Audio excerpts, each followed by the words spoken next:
Imagine a king, granted immense power and traversing the ends of the earth. A ruler who established justice wherever he went and who, with divine aid, built an impenetrable barrier against a destructive, ancient force. This isn't just a legend. It is an incredible story from the Qur'an, shrouded in mystery and rich with profound lessons.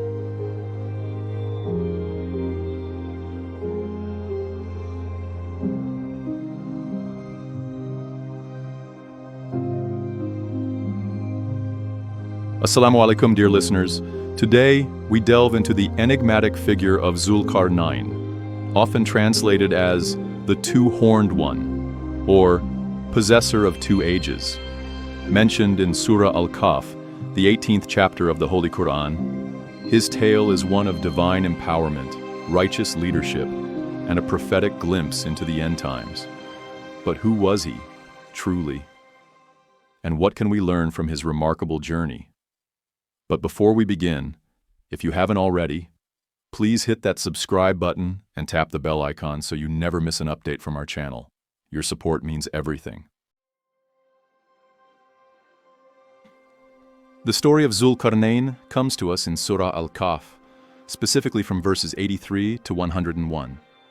It was revealed in response to questions posed to Prophet Muhammad, peace be upon him, by the people of Mecca, prompted by Jewish scholars, regarding ancient tales.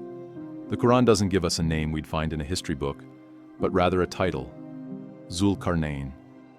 This name itself sparks curiosity. Qarn in Arabic can mean a horn, a century, or an age. So, the two-horned one could symbolize dominion over East and West, or perhaps over two great epochs or generations. What we do know from the Quran is that Allah granted him immense power, authority, and means to achieve his goals. He was a just ruler, a pious believer, and a servant of God who used his strength not for conquest, but for righteousness and to aid the oppressed. The Quran details 3 significant expeditions undertaken by Zul-Qarnayn. Each journey reveals a different facet of his character and leadership. His first journey took him to the west, where the sun sets. The Quran describes him finding a people near a dark, muddy spring. There, he was given a choice: to punish the inhabitants or to treat them kindly. True to his character, Zul-Qarnayn proclaimed justice. He vowed to punish the wrongdoers among them, but promised kindness and a good reward for those who believed and acted righteously. This shows his immediate commitment to justice and accountability. Next, he traveled to the east, where the sun rises. Here he found a people who had no shelter from the sun's scorching rays. Again, Zul-Qarnayn offered guidance and helped them, demonstrating his compassion and his ability to address the immediate needs of diverse communities, even those with very different ways of life. But perhaps his most famous and impactful journey was to a region located between two barriers. Here he encountered people who could barely understand his language, yet they were in dire need. They complained of a devastating menace, Gog and Magog, or in Arabic, Ya'juj wa Ma'juj. These tribes were causing widespread corruption and destruction in the land. The people pleaded with Zul-Qarnayn, offering tribute if he would build a barrier to protect them from Gog and Magog. But Zul-Qarnayn, with his characteristic humility and reliance on Allah, refused their tribute. He declared that what Allah had provided him was better, asking only for their labor and strength to help him construct the barrier. He instructed them to bring him blocks of iron. He then commanded them to kindle a great fire, blowing until the iron was red hot, describing a highly advanced method of smelting and construction for that era. Then, he ordered them to bring molten copper to pour over it, solidifying the structure into an incredibly strong, formidable wall. The Quran states, "So they were unable to scale it, nor were they able to make a hole in it." Quran 1897.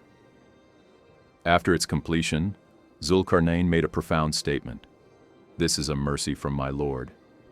But when the promise of my Lord comes, he will make it level with the ground, and the promise of my Lord is ever true." Quran 1898. This acknowledges that even the mightiest human endeavor is temporary and subject to Allah's will. linking the barrier's eventual destruction to a sign of the last day. Now, for perhaps the biggest question surrounding Zul-Qarnayn, who was he historically? The Qur'an doesn't explicitly name him, leading to centuries of scholarly debate. Two main figures emerge as strong candidates. The most popular historical candidate, especially in earlier Islamic scholarship, is Alexander the Great. Arguments for him include his vast empire, which stretched from Greece to India, covering both east and west. He was known to have built a massive wall at the Caspian Gates to stop northern barbarians.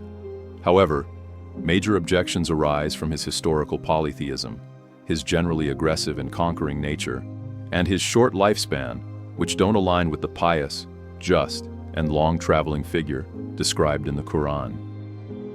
Many modern scholars view the Alexander romance, a popular series of legendary tales about Alexander, as the source of the association, rather than direct historical fact.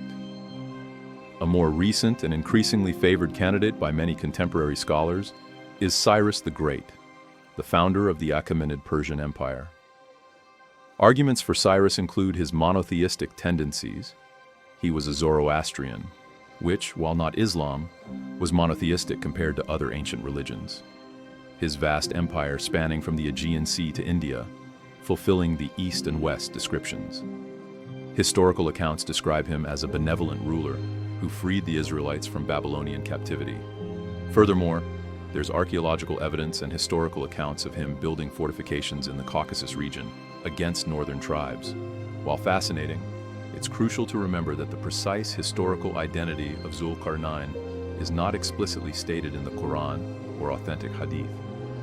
Many scholars emphasize that the lessons from his story are far more important than identifying the specific individual.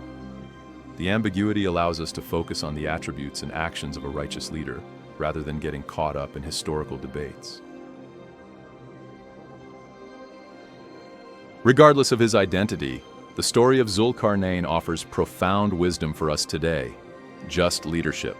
Zul-Qarnayn exemplified true justice and compassion.